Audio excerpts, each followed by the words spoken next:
Europe urged to prepare now. NATO chief Mark Rutte warns Europe war with Russia is at our door and urges immediate action.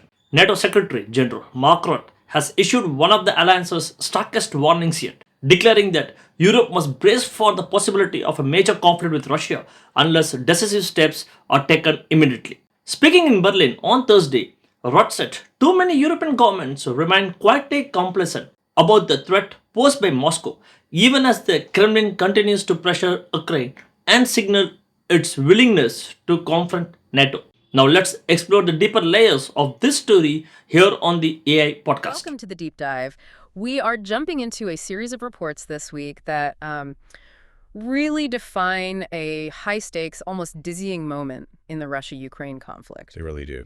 These sources aren't just reporting on the war, they're issuing some pretty stark warnings about the future of European security. That's right. What we have here is almost a perfect storm of events happening at once. You've got military leaders sounding a 5-year alarm bell.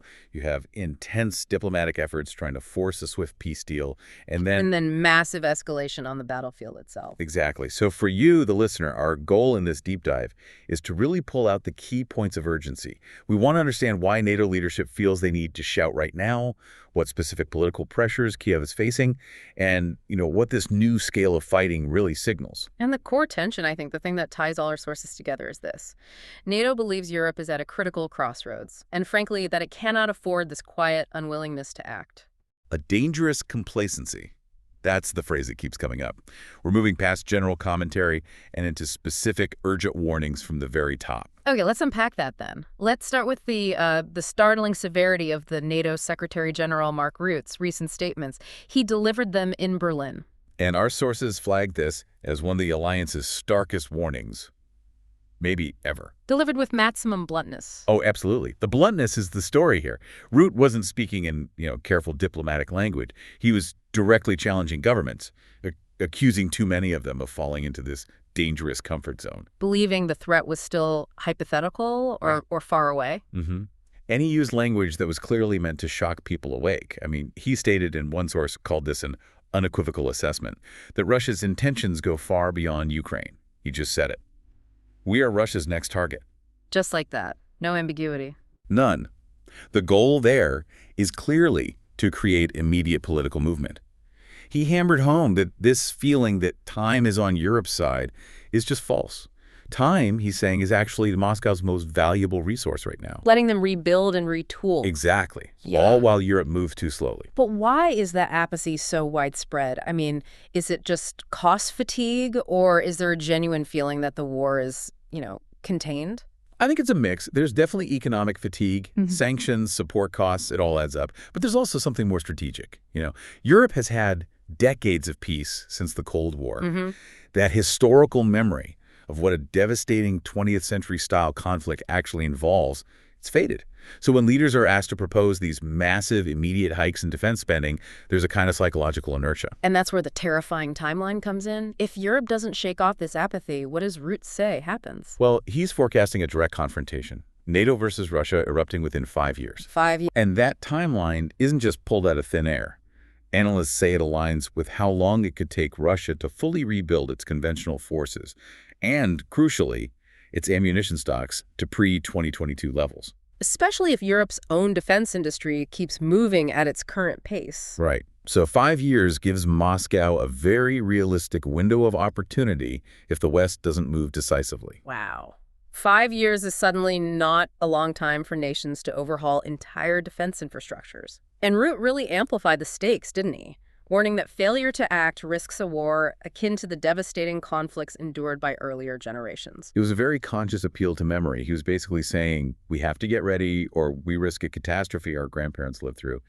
The message is simple: deter now or fight a much bigger continent-wide war later. So that rhetoric then translates into 3 concrete actions he wants to see. Immediate and significant increases in defense spending, first of all. Second, a massive acceleration of ammunition production.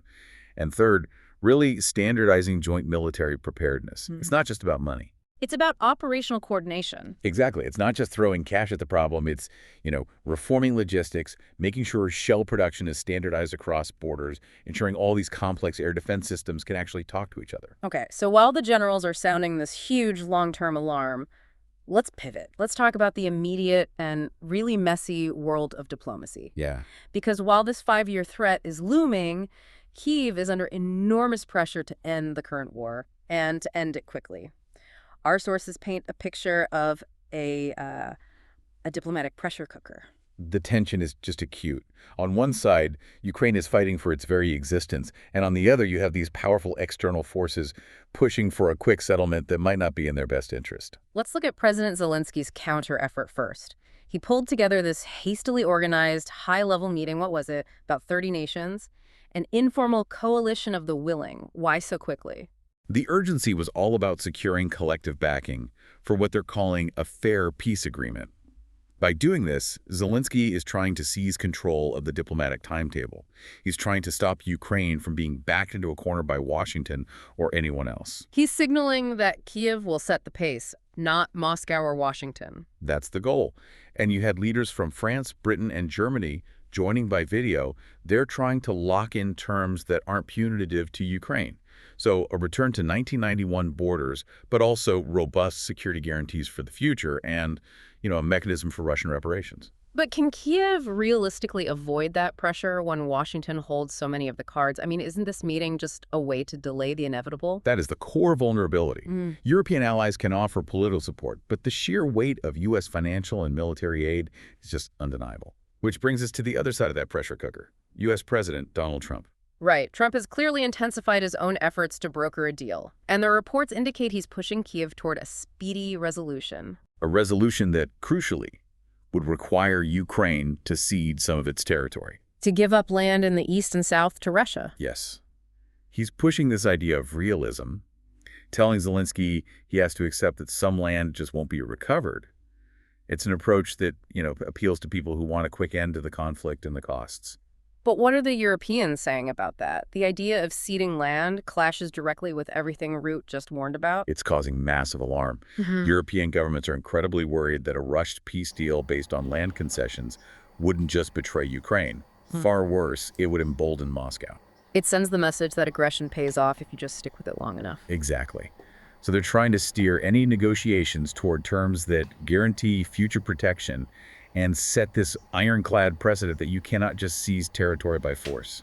And meanwhile, Russia is trying to use this opening with Washington for all it's worth. Oh, absolutely. The Kremlin is very eager to play along with Trump's efforts, mostly to head off the threat of fresh U.S. sanctions. You saw the Russian Foreign Minister, Sergei Lavrov, signal this. He mentioned Moscow is providing Washington with additional proposals. Proposals for collective security guarantees. What does that even mean in this context? Well, it's a classic Russian diplomatic play. They see a potential peace deal not just as being about Ukraine's borders, but as a chance to renegotiate the entire European security architecture. I see. So Lavrov's demand that any arrangement must extend beyond Ukraine. That's code. It's code for limiting NATO influence, putting caps on alliance expansion, and maybe even creating demilitarized zones in Eastern Europe. So Moscow is trying to cash in a peace deal in Ukraine for these huge security concessions across the whole continent. Which is the very threat Rutte is warning NATO they have to stand up to. Yeah. This is the moment of truth. Do you prioritize a short-term political win ending the war now, or the long-term security of the entire continent? And here's where it gets really interesting. Because despite all this intense diplomacy, all the warnings and peace talks, the fighting has actually escalated dramatically. It highlights this huge disconnect between the negotiation rooms and the reality on the ground. And the reality is that Ukraine knows its diplomatic standing depends on military leverage. They are actively showing they can hit Russia where it hurts. Right, so Kyiv launched one of the most extensive drone offensives of the entire war, deep inside Russian territory. And the disruption was massive. I mean, we're talking about attacks that didn't just hit military sites, they disrupted core Russian infrastructure. All flights in and out of Moscow's 4 main international airports were halted for 7 hours. A full 7 hours. That is just a staggering demonstration of reach and coordination. Yeah. You have to imagine the chaos that causes. Thousands of passengers stranded, supply chains cut, the capital city basically paralyzed from the air. A powerful message. And it wasn't just Moscow. The Civil Aviation Agency in Russia said airports in 8 other cities were hit too. Yeah. And while the Russian Defense Ministry claimed they shot down 287 drones, even if that's true, the sheer volume of that attempted strike, It shows a massive logistical capability that Ukraine has built up. It really shows an evolution in their strategy, doesn't it? They're not just fighting a defensive war of attrition anymore. No, they're shifting towards sustained power projection. They're using this deep strike capability to change Moscow's domestic confidence, its economic stability. So what is the strategic significance of Ukraine showing this capability right now at this exact moment? It feels like they're sending an explosive memo to every negotiation table. It is exactly that. Moscow's narrative, both at home and abroad, has always been that this special military operation is contained, that life in Russia is normal, that Ukraine is being overwhelmed. Right. Well, when you ground every flight in the capital for 7 hours, you completely shatter that narrative. You show that Russia is vulnerable, it undermines Putin's projected strength, and it has to affect the morale of the Russian elite. And it gives Zelensky much stronger footing when he insists on controlling the diplomatic timetable, right? He can turn to Washington and say, look, we are not a defeated party here. We can impose real costs on Moscow far beyond the front line. And that leverage is critical. When the pressure is on to cede territory, their ability to pull off these sophisticated strikes becomes a central part of their bargaining power. It forces Moscow to think about the domestic price of this war. So let's try to put this all together. What does it all mean? We have Rutte's extremely short 5-year deadline for European rearmament, overlaid onto immediate diplomatic pressure to concede land, and now this major military escalation from Ukraine. You have to hold all three of those things in tension at once. And while Putin continues to project this confidence, saying Russia negotiates from a position of strength, we have to look at the facts on the ground. After nearly 4 years of war and just staggering casualties, Russia has only seized about 20% of Ukrainian territory since the full-scale invasion began. That is the critical context, isn't it? 20% over 4 years, while losing a tremendous amount of men and material.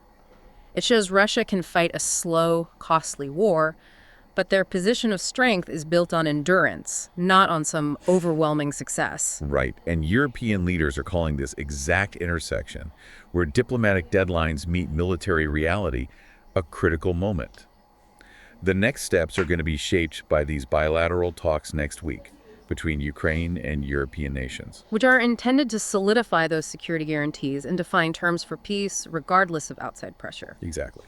So the final synthesis seems clear. The tension right now is between achieving an immediate peace, which might mean ceding territory, and securing the long-term defense guarantees needed to avoid the future European war that Rutte is warning everyone about. The stakes could not be higher. Yeah. The decisions made in the next few weeks could genuinely shape the continent for decades. No, that's a powerful summary. We went from a 5-year global security warning to immediate territorial negotiations in the space of 1 week. So given that Ukraine is actively demonstrating this deep strike capability to gain leverage, and Zelensky is affirmed to be controlling the diplomatic timeline despite all this pressure, it raises a final provocative thought for you to consider. Will Kyiv's current operational success and diplomatic resolve make Europe more or less willing to commit to the massive rearmament needed to meet Rutte's urgent 5-year deadline? Something to think about as these critical talks get underway. Well, what is going on? Anyway, one question for you. Is NATO chief Mark Rutte exaggerating the threat? Or is Europe truly at risk of a direct conflict with Russia? Don't forget to comment it. Thanks.